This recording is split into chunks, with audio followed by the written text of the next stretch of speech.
De retour pour une nouvelle chronique des Rabilleuses. Cette fois-ci, on va parler des mini-formats, mini. La raison pour laquelle j'ai envie d'en parler, c'est que non seulement on a vu une diminution des dimensions de boîtes depuis quelques temps, notamment au sortir de Watches & Wonders, mais là on est parti sur du encore plus petit. Quand je dis petit, c'est qu'on est entre 28, 29, 30 mm, ce qu'on attribuait en général à une D2 Dior ou à ces pièces qui étaient plutôt des montres bijoux à quartz que les femmes portaient. Mais en fait, cette année, je me suis rendu compte que beaucoup de maisons avaient sorti ou ressorti ou réinterprété des modèles iconiques, mais en tout petit format. Pourquoi ? À mon sens, cette mini-dimension de cadran, de boîtier, est une sorte de dualité de portée, comme une sorte de tendance où finalement on reviendrait au bracelet-montre. Je parlais à l'épisode dernier de la baignoire cuff, où en fait c'était une baignoire sur un jonc qui du coup faisait de la montre bracelet le sens littéral du terme, à savoir un bracelet qui donne l'heure, en laissant sur son autre poignet sa véritable montre. Ici, on est véritablement dans le cœur de cette tendance. Si on reprend Cartier, pour ne pas citer la baignoire, mais sur une pièce un peu plus iconique, on pense à la tank américaine. Cette année, la tank américaine a été relancée en deux versions, en acier.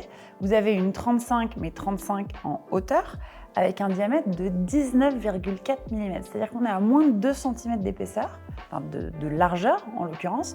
Donc c'est une montre qu'on peut facilement porter sur le poignet gauche, pour celles et ceux qui mettent leur montre à droite, ce qui remplacerait en fait l'Apple Watch, parce que s'il vous plaît, même si l'Apple Watch est aujourd'hui la montre entre guillemets la plus vendue au monde, ce n'est pas une montre, c'est un objet pour mesurer votre santé, rien de plus. Donc si on repart sur ok, vous voulez porter deux montres, portez une vraie montre, une vraie jolie montre avec une histoire, comme la tank américaine, et portez votre montre de l'autre poignet. Si vous suivez ma tendance et que vous voulez en porter deux, ou si vous voulez juste garder une montre standard, voilà ma liste. On a parlé de la Cartier et de la tank américaine. Dans la deuxième de ma liste, évidemment, on va parler de Vacheron Constantin et le focus de l'Oversize, qui est devenu un des best-sellers et une icône de la marque. Cette année, elle est sortie évidemment en 41, mais on la retrouve en 34. En 34 mm, ça veut dire qu'elle existe à la fois en or rose ou en or blanc, sur un bracelet qui est soit un bracelet intégré, soit un bracelet en cuir.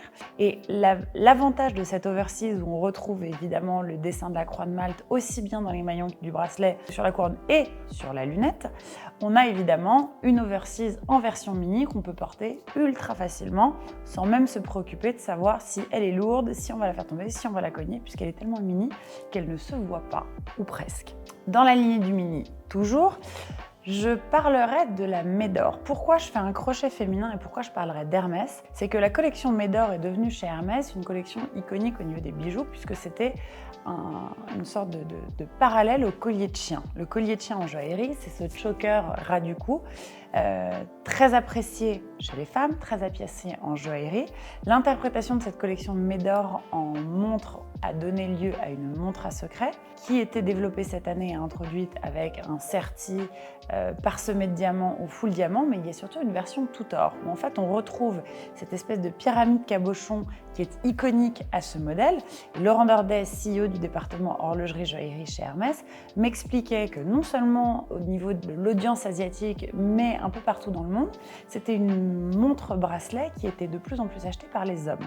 Pourquoi ? Parce que les hommes mettent de plus en plus de bracelets, que ces bracelets, quand on sort d'une pièce d'Invan ou d'un liant en cuir ou d'un bracelet mexicain en titane, qu'on adore au demeurant, mais pour changer un petit peu et de ne pas avoir ce que tout le monde porte sur les poignets, la Médor est justement cette interprétation un petit peu plus précieuse qui sort d'un loft de Cartier, mais qui permet de donner l'heure accessoirement. Dans une catégorie un petit peu plus classique, on parlera d'Ebel. Ebel, montre, marque suisse traditionnelle, conservatrice, extrêmement suisse, puisqu'il faut savoir que la première montre que les Suisses en général reçoivent, c'est une Ebel, iconique par son bracelet wavy où on voit ces maillons qui sont justement ni droits ni linéaires ni accrochés les uns aux autres, où souvent on a une sorte de bicolore, vous avez de l'acier et de l'or assez connu pour ça.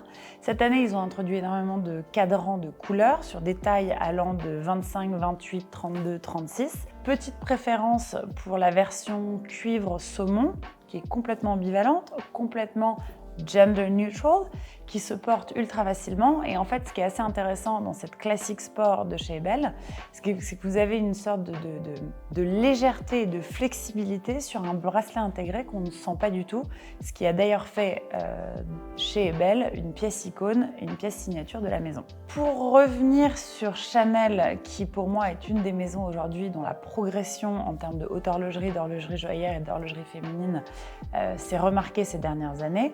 La première, qui est évidemment un parallèle à la place Vendôme avec ce boîtier octogonal qui reprend le bouchon du parfum Chanel numéro 5, iconique à la maison et vendu à des milliards d'exemplaires depuis son lancement. Pour cette mini version de la première, vous avez en fait le gimmick du petit robot qui vient en fait surplomber le haut du cadran comme une espèce de charme qui vient se balader sur le poignet. Et c'est vrai que la première de Chanel étant tellement iconique et tellement facile à porter, pourrait évidemment se porter sur le poignet droit comme sur le poignet gauche. Et d'ailleurs, on pourrait y rajouter des bracelets à côté, puisqu'il y a ce côté stacking, accumulation qu'on a retrouvé ces dernières années et qui plaît de plus en plus. Pour les deux dernières pièces de ma sélection, je vous promets, on arrête de parler bijoux, on arrête de parler pierres, on arrête de parler marque joaillère, on va dans le dur de la vraie marque de montre. On va parler de Tudor et on va parler de Zenith. Chez Tudor, évidemment, on peut penser au Black Bay, mais cette fois-ci, je vais vous parler de la Royale. Pourquoi la Royale? Parce qu'elle a été sortie cette année en 28 mm, avec un cadran chocolat d'une beauté absolument sublime, mais surtout, vous avez un côté bicolore de l'acier et de l'or, qui donne ce côté complètement vintage avec finalement 3 couleurs sur une montre assez petite. Vous avez une 3 aiguilles, tout ce qu'il y a de plus classique, mais vous avez la modernité d'une marque comme Tudor avec justement une approche sportive, facile, monde de tous les jours, mais avec évidemment une petite pointe d'histoire sur le côté bicolore, sur les maillons, sur le bracelet intégré et sur évidemment la lunette symbolique à celle que Tudor nous présente depuis des années dans une version un peu moins sportive d'une Black Bay mais un peu plus classique de la Royale. On terminera avec Zenith et la Défi Revival Shadow. Plusieurs anecdotes intéressantes sur cette pièce. Évidemment, le cadran boulon, le bracelet intégré à échelle avec ces espèces de petits escaliers qu'on retrouve sur le bracelet. Mais ce qui est intéressant, c'est que cette pièce a été relancée en 2022, donc l'année dernière. Ce modèle est sorti à la fin des années 60, autour de 1969, facile de s'en rappeler, au moment où Zenith avait besoin d'un coup de fouet pour relancer la marque parce qu'il prenait un peu de temps à développer le chronographe automatique. Flashback, fast forward, plusieurs années plus tard, cette Défi est revenue au goût du jour dans un boîtier de 37 mm, même si c'est pas si petit pour cette catégorie mini. Pourtant, dès que vous la mettez au poignet, vous avez cette sensation en fait d'avoir un bracelet qui épouse totalement le poignet et qui disparaît complètement au profit d'une montre ultra légère, puisqu'elle fait moins de 100 grammes, ce qui est évidemment étonnant, mais pas si étonnant de ça quand on sait que c'est fait avec du titane. Je vous laisse donc aller en boutique, courir essayer tous ces modèles et nous donner votre avis sur cette sélection.